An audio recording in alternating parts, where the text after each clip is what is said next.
Alright, magandang gabi po sa inyong lahat. This is Charles again and this is our update for tonight. Ayan mga kaibigan. So, napadaan po tayo dito sa may harap po ng lumang ospital ng Maynila. So, ayan po yung bago. Nakita nyo sa side na to. Ito po yung lumang ospital ng Maynila. Pero mga kaibigan, ito po, na napapansin ko lang kasi from time to time napapadaan ako dito sa area na to. Talagang maraming nakatira ditong mga homeless. At saka yung mga tindahan dito, kahit sa Gedli, makikita mo talaga. So for example, ayan po, nandyan sila. Actually mahaba to eh, pero dito sa side na to mga kaibigan, sa area na to, talagang maraming mga homeless dito. Ayan, lalakad tayo, papakita ko sa inyo kung ano pong sitwasyon dito. So ginawa na kasi itong tahanan din ng mga kababayan ng mga homeless. At totoo nga, gusto tulungan to ng lungsod ng Maynila, pero pabalik-balik lang kasi yung sitwasyon dito sa area na to, na talagang maraming nakatira at nakatulog. So ayan, nakita nyo ngayon, meron. So maliwanag naman sa location na to. Hi! Maliwanag naman sa location na to, may ilaw naman dito. At least hindi ganun kadilim itong lugar na to. Yun nga lang, sa dami pong nakatira mga homeless sa area na to. At saka dito din yung dati yung mga nagbabiral ng mga videos na may mga makukulit na maraming nang snatch ng cellphone, yun ginagamit yung mga bata para manghingi ng pera. So ito ano to.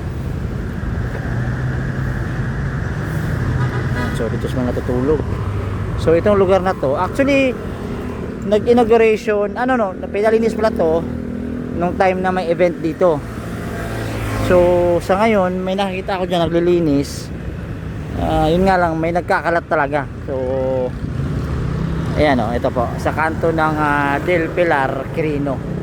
Ayan. So makita mo may mga tindahan dyan sa gilid na yan. Ayan, mamaya maglalatag na naman yan sila. So yun nga, pabalik-balik.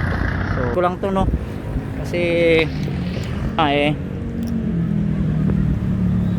mabuti na lang may naglilinis dito kahit paano. May nakita ko si tatay, ayun, naglilinis si tatay. Ayun. Kahit paano man naglilinis. Tapos ito, nakabigan. Ayan, so ayun, may mga nanlilimuso rito. Ayan, nandiyan po yung mga taga MTPB. Ayan, so may mga makita kang mga bata dito, minsan na tumatawid. Mamaya minsan kasi pag Monday to Friday, napapansin ko talaga rito, ang dami talagang nagtatawiran dito sa area na to. Pero dito sa harap na to, ginagawa talaga siyang tulugan. Ayun. Ayos na kayo dyan? Ayos na kayo dyan? Pag naulan, saan kayo natutulog? Dyan na sa may gilid. Okay lang kayo? Baka ubuhin kayo? Ayos mga kaibigan. So ito, may nagsisiga pa nga rito.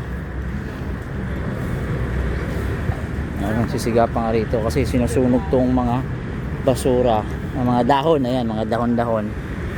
Ayan, nagsusunog pa. Yun nga lang, bawal to. Bawal kasi magsunog o magsiga. Ayan, si tatay naglilinis.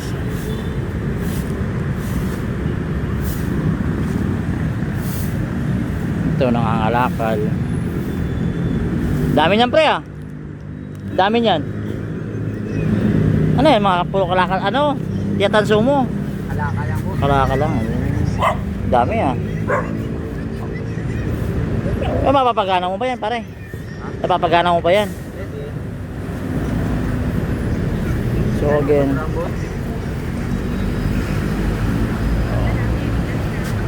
hi Nay, good evening. Ano Nay, bibenta mo? Sa Pagita. Kamusta naman kayo dito Nay? Hi po ate. Saan kayo nakatira Nay? Dito lang Nay? Kuya, may inuwian kami. Oo. Kaya lang, pag pinagpunta kasi sa mamatay lang na asawa ko, kailangan ko pinitay. Oo.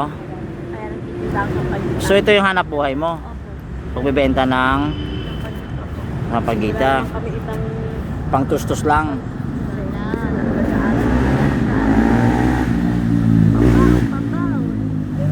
Pero di ka natutulog dito. Minsan natutulog kami pag yung halimbawa yung lang kasi kailangan ko talaga madaling araw nandiyan ako sa gitna. Alauna. So, saan mo to Yung mga binibenta? bata, wala rito. Saan mo to binibenta yung sa pagitan to? Sa gitna.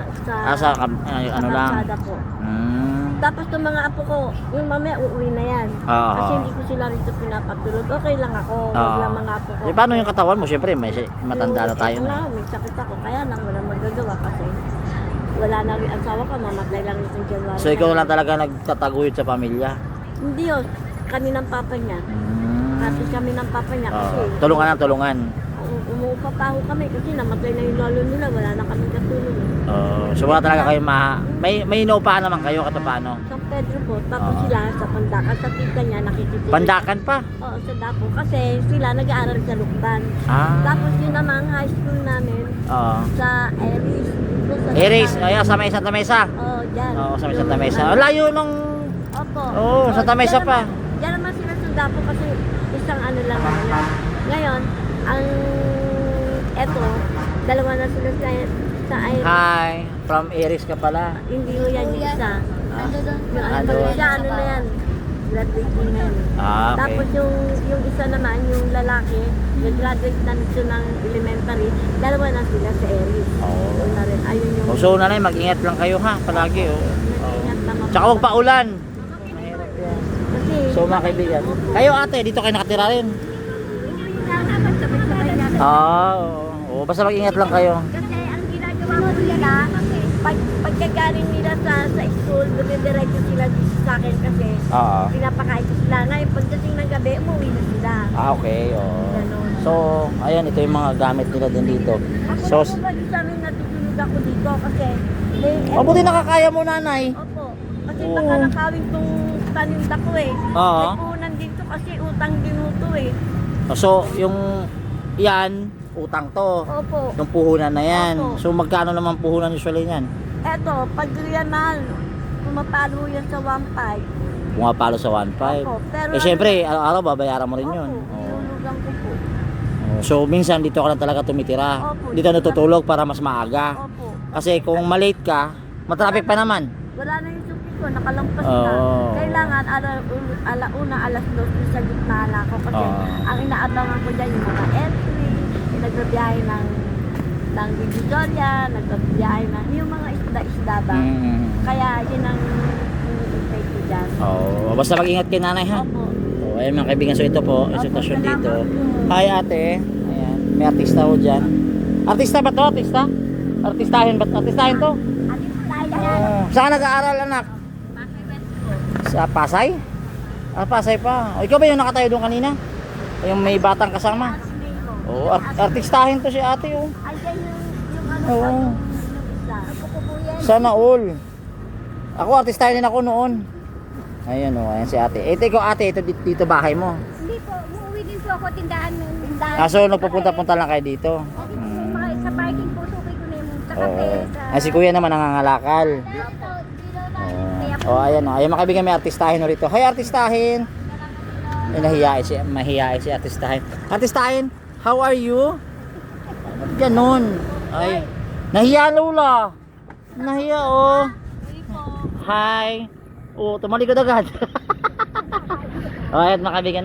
Nanay, mag-ingat ka ha. Opo, salamat. Oh, God bless you po. At mga kaibigan, so ito sa nakita niyo mga kaibigan, ito po yung sitwasyon dito. So, akala mo sa beach ano?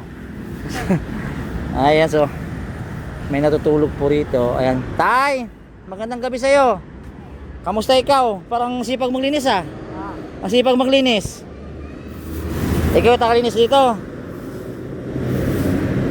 O, ayan si tatay, naglilinis. Ayan mo. Oh. Aba. Pare, may linya ka ng kuryente ah.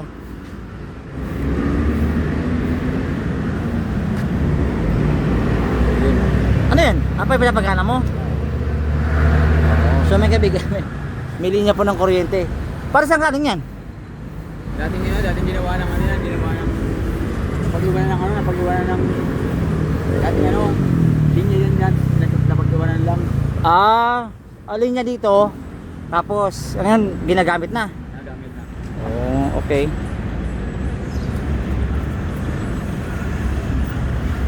Ayan mga kaibigan. Ayan mga kaibigan ha.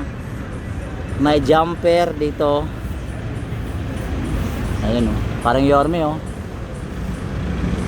Yorme oh, may jumper dito oh. Ayan ang linya oh. Okay. So again, ay okay ka lang dyan? Hi. Ayan mga kaibigan, so dito may nakatira talaga dito sa lugar na to. Ginagawa nilang